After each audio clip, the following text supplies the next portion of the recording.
Hi dears, അസ്സാം വലൈക്കും. Welcome back to my channel. അപ്പോൾ ഞാൻ രാവിലെ തന്നെ മക്കളെ മദ്രസക്കാക്കിയിട്ട് വരുന്ന വഴിയാണ് കേട്ടത്. അതിന് ശേഷം പിന്നെ വേഗം അടുക്കളയിൽ പോയിട്ട് ചായയും കടി ഉണ്ടാക്കിയിരുന്നു കേട്ടോ. അപ്പോൾ തേങ്ങ വറുത്തരച്ച കറിയായിരുന്നു, പിന്നെ ദോശയായിരുന്നു കേട്ടോ. പിന്നെ അത് കഴിഞ്ഞ് ഒരു വഴിക്ക് രണ്ട് പക്ഷി എന്ന പോലെ ഞാൻ ഉദ്ദേശിച്ചത് വേറെ സ്ഥലത്തേക്കാണ്, അങ്ങനെ ഉദ്ദേശിക്കാത്ത സ്ഥലത്തേക്ക് ഞാൻ പോയി കേട്ടോ. അങ്ങനെ പിന്നെ ഞങ്ങളവിടെ എത്തിയിട്ട് അവിടുത്തെ മണി പ്ലാന്റ് ആണ് കേട്ടത്. പിന്നെ അവിടെ കൊടംപുളീൻ്റെ മരം ഉണ്ട് കേട്ടോ.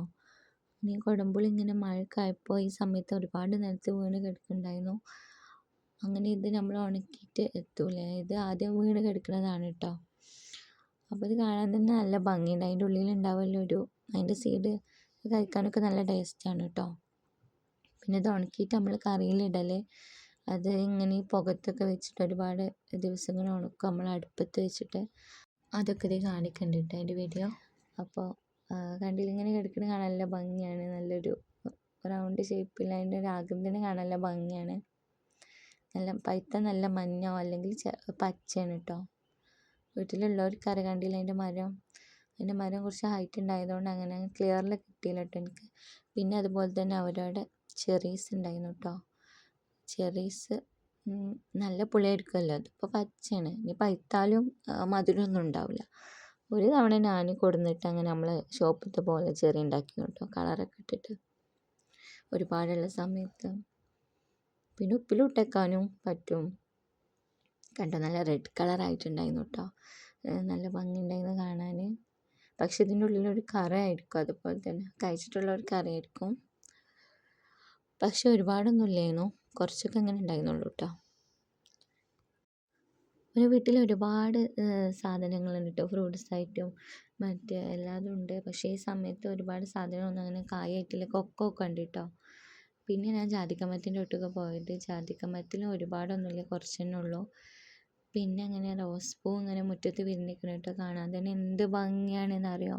മഴത്തുള്ളികളൊക്കെ വീണിട്ട് നല്ല ഭംഗി ഉണ്ടായിരുന്നു കേട്ടോ. പിന്നെ ഇങ്ങനെ വെയിലടിച്ചപ്പോൾ അവസ്ഥയാണ് ഇട്ടത്. പിന്നെ ഒരു വീട്ടിൽ ഊഞ്ഞാലൊക്കെ കിട്ടിയിരുന്നു, മക്കളതിലൊക്കെ ആടി. പിന്നെ അങ്ങനെ ഞാൻ മുളക് മരം നോക്കിയപ്പോൾ അതിൽ മുളകൊക്കെ കായിട്ടിട്ടുണ്ടായിരുന്നു കേട്ടോ. പിന്നെ അങ്ങനെ അതിൻ്റെ അടുത്ത് തന്നെ കറ്റാർവാഴയൊക്കെ ഉണ്ടായിരുന്നു കേട്ടോ. പിന്നെ അങ്ങനെ തക്കാളിയൊക്കെ പോട്ടിട്ടുണ്ടായിരുന്നു കേട്ടോ. അതേപോലെ തന്നെ കറ്റാർവാഴ ഉണ്ടായിരുന്നു, അതിന് മുളകൊന്നും പൊട്ടിയിട്ടില്ല കേട്ടോ. പിന്നെ അങ്ങനെ ഒരു വാഴ കൊലിച്ചിരിക്കുന്നതൊക്കെ കണ്ടു, മൂത്തിട്ടുണ്ടായിരുന്നത്. പിന്നെ അങ്ങനെ ഈ ബക്കറ്റ് കാണുന്ന കൊടംപുളി കഴുകി വൃത്തിയാക്കിയിട്ടുള്ളതാണ് കേട്ടോ, നിലത്തുനിന്ന് വീണത്. പിന്നെ ഈ തൊട്ടി പാത്രത്തിലുള്ളത് അതിൻ്റെ സീഡ് കളഞ്ഞിട്ട് വൃത്തിയാക്കി എടുത്തിട്ടുള്ളതാണ്. പിന്നെ ഇത് ഉപ്പിലിട്ട് ഉണക്കിയിട്ടുള്ളതാണ് കേട്ടോ ഈ കാണുന്നത്. അതാണ് അതിൻ്റെ കളർ. അങ്ങനെ ഉപ്പിലിട്ട് വെച്ച ശേഷം വെയിലത്ത് വെക്കുക. പിന്നെ ഇത് ഈ ഒരു പാത്രത്തിലുള്ളത് അതിൻ്റെ ഹാഫ് എടുത്തിട്ട് ഉണക്കിയതാണ് കേട്ടോ. ഒരു കുടംപുളി 2 പീസാക്കിയിട്ട്. ഇത് ആദ്യം ഇങ്ങനെയാണ് കേട്ടോ ഉണക്കുന്നത്. നമ്മൾ അടുപ്പൊക്കെ ഒഴിഞ്ഞ ശേഷം അതിൽ ഇങ്ങനെ ഈർക്കിൽ കുത്തി വെച്ചിട്ട് ഇതിങ്ങനെ ഉണങ്ങി ഇങ്ങനെ വരും കേട്ടോ. ഇതിൽ ഇരിക്കും തോറും അതിൻ്റെ കളറ് കൂടും പുകയിൽ. പിന്നെ ഇത് ഇങ്ങനത്തെ പീസുകൾ ഉണക്കിയതാണ് കേട്ടോ ഇതൊക്കെ. അതിൻ്റെ ഓരോ അറകൾ ഉണക്കിയതാണ് ഇത്. പിന്നെ ഇതും അതുപോലെ തന്നെ ഉപ്പിലിട്ട ശേഷം ഉണക്കിയിട്ട് എടുക്കണതാണ് കേട്ടോ, ഉപ്പിലിട്ട് വെച്ചിട്ട്. ഇത് കണ്ടില്ല, ഇത് ഓരോ അറനെ പീസാക്കിയിട്ട് ഉണക്കിയതാണ് കേട്ടോ. കണ്ടില്ല തിന്നായിട്ട്. ഇത് രണ്ടും ഓരോ അറകൾ ഉണക്കിയത് കേട്ടോ. ഇങ്ങനെ നമ്മൾ സൂക്ഷിച്ച് വെച്ചാൽ നമുക്ക് ഒരുപാട് കാലത്ത് കേടാകാതിരിക്കും കേട്ടോ. ഒരുപാട് വർഷത്തേക്ക് ഉണ്ടാവും എടുത്ത് വെക്കണത്. കണ്ടില്ലേ, ഇതിൻ്റെ ഹാഫായിട്ടുള്ളത് കേട്ടോ.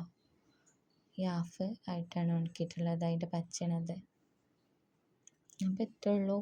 ഇനി നമ്മൾ വീഡിയോ ഇഷ്ടപ്പെട്ടാൽ ലൈക്ക് ചെയ്യുക, സബ്സ്ക്രൈബ് ചെയ്യുക, ഷെയർ ചെയ്യുക. എന്തെങ്കിലും അഭിപ്രായം ഉണ്ടെങ്കിൽ കമൻറ്റ് ചെയ്യുക. പിന്നെ ഞങ്ങളങ്ങനെ വീട്ടിൽ ഓട്ടോയിലാണ് കേട്ടോ പോയിട്ടുണ്ടായിരുന്നത്. വൈകുന്നേരമാണ് പോയത് ചായ കുടിച്ചിട്ട്. Thank you for watching.